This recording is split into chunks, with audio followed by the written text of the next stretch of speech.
Everything has changed for the San Diego Padres. Their pitching staff post-trade deadline has gone from being very good to being not just the best in baseball, but I think the best in franchise history. Let's talk about everything going on, Padres fans. How you doing? I hope we have all had a collective moment to now settle, catch our breath, post-trade deadline. We've seen all these guys, or most of these guys, in action now, and I'm happy. I want to avoid all of you in the comment section saying, oh, but you were so pissed and sad at the beginning of the season. It's an emotional roller coaster, and I'm just a random dude on the internet. So allow me my ability to ebb and flow on this, but right now I'm cheesing. So if you want to be cheesing all season long, hit that subscribe button. If not, no worries. Let's talk about some baseball. I'm making some grandiose claims here, but I'm telling you that we're going to go and look at some things, and we're going to talk about some numbers, and we're going to talk about some players, because the Padres, over the trade deadline, they add Mason Miller, most notably, to the bullpen, but they add a pair of starting pitchers and get rid of some starting pitchers, so things are going to readjust a little bit.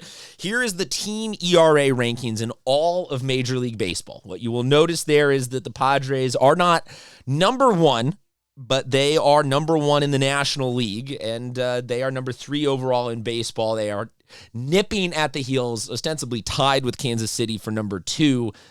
Texas will catch them, because we've done all of these numbers with Dylan Cease being where he's at, and with Kyle Hart pitching in on this, and some other things. So this is where the team ERA is at, and that is fantastic, and I'm great with that. If you were just going to tell me that the team is hovering in a top 5 ERA, I'd be like, cool, this is going really, really well. But then where I'm like, okay, let's LFGSD. Look at our bullpen ERA. Only team in baseball with a sub-3 bullpen ERA. We are a good notch below San Francisco. It's interesting to see that the team ERA and the bullpen ERAs are a kind of different set of squads rearranged here at the top. San Francisco is their bullpen is obviously a lot better than their starting pitching. They have, I think, kind of fallen out of the race. If you disagree with me on that and you think they're still a threat, go ahead, but everything else that I see here on the bullpen ERA absolutely thrills me, because everyone else is in the American League other than St. Louis, and we've handled St. Louis, and we've handled the Mets, and so combine all of that. Combine the team ERA numbers, the bullpen being the best in baseball, having now 4 All-Stars, and I get that Mason Miller didn't earn his All-Star nod as a Padre, but he's still an All-Star. So having the 4 Horsemen of the Apocalypse and Jeremiah Strauss, so 5 like really nuclear strength options in the bullpen, and a great pitching staff starting than we used to have, with Michael King still to come back, and hopefully good news will be right around the corner any day now on Michael King. So that's why I say hit the subscribe button, and we will have good news for you the moment that breaks. But in looking at the way that this is now set up,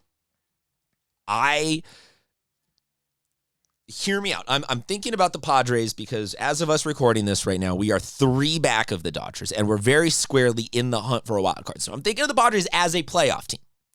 And in thinking about the playoff team that the Padres could and should be, I'm looking at, yes, we still, between now and the playoffs, we have to not collapse. We have to not have a bad 10-day stretch where we lose a ton and lose momentum, and injuries can happen. And I'm knocking on the studio's wood right now, but I am thinking of this as to how do the Padres perform in a 5 or 7 game series, and that's either winning 3 or 4. Got to win 3 out of 5 or 4 out of 7. And I think that when we're looking at this starting rotation here, already a good rotation.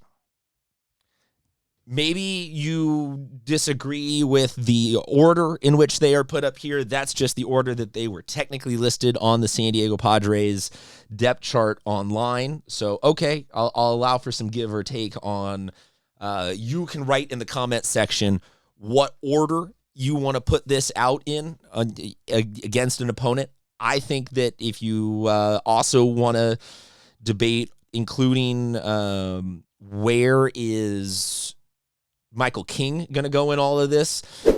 The only pitchers that are the only people that we have on the IL in the pitching ranks are these three.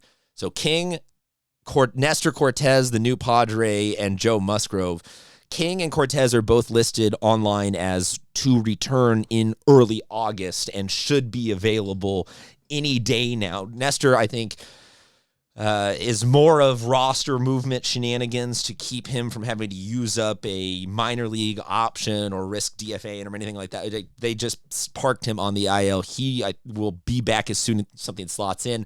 Michael King, I think... My thought is that King probably bumps Vasquez off, and then Nestor and JP Sears duke it out for being the token lefty on that rotation.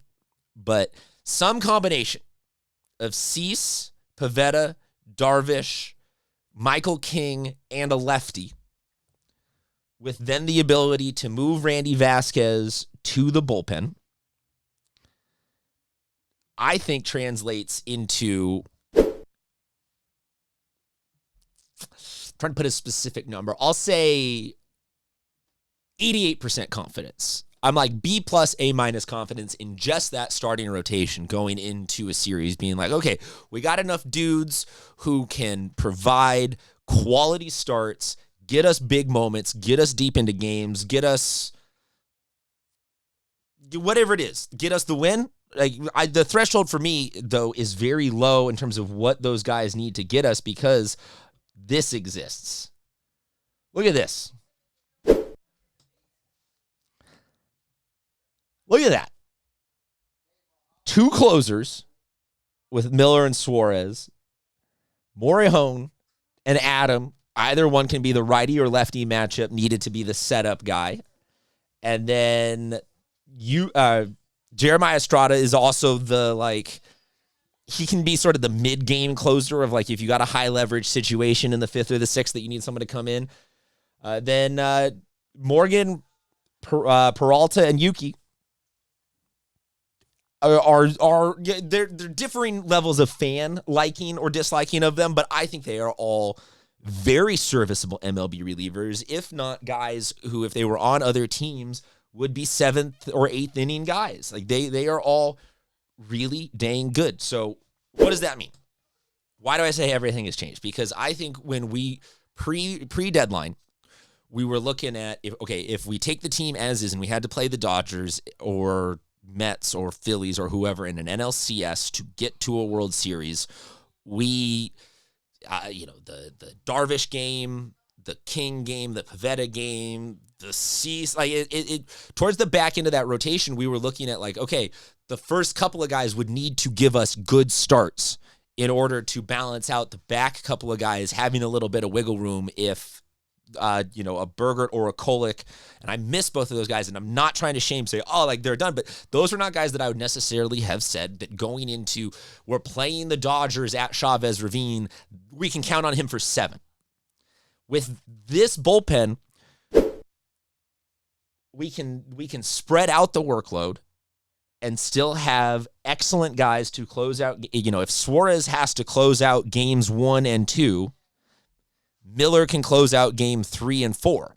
Or, if I don't need to get too lost in the weeds of different permutations, but anything you want to game play out, I think now you talk about on some of these starts, if Cease is going to get a ton of strikeouts and throw a ton of pitches and kind of be Blake Snell from last year where he only gives us 4 or 5, but it's a really good 4 or 5, you can hand it off to this bullpen and now say okay, that bullpen is going to close out this game, absolutely lock the door shut, and we still got a dude or two left tomorrow so that we're not eventually reaching games 5, 6, and 7 of a series where it's hey, our bullpen is just absolutely tapped out. And yes, they are good pitchers, but they can't keep throwing every single day because eventually arms just get tired and you lose your stuff. So I am confident, more confident than I have been, not only in recent years, but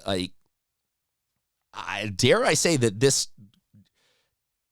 80s, I was not here in the 80s, but the 80s team seemed to have made it because Winfield was hitting well, and we had a Randy Jones and a Goose Gossage, but mostly it's because it was just a good offensive team. The 98 squad with Kevin Brown and Sterling Hitchcock and Andy Ashby and Bennis, like that's a good rotation. And then in the bullpen they had Hoffman, Goat, but like were Dan Maselli and Donnie Wall and those guys.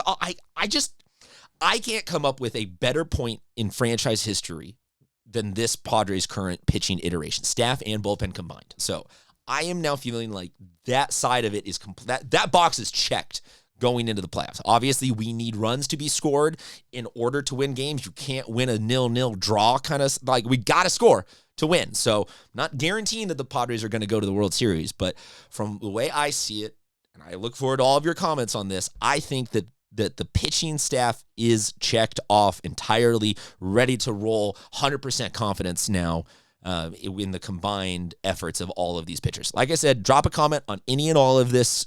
If you could hit the subscribe button, it'd be much appreciated. If not, no worries. Andrew and I will still be here to blab on about Padres baseball all season long. Talk to you guys soon.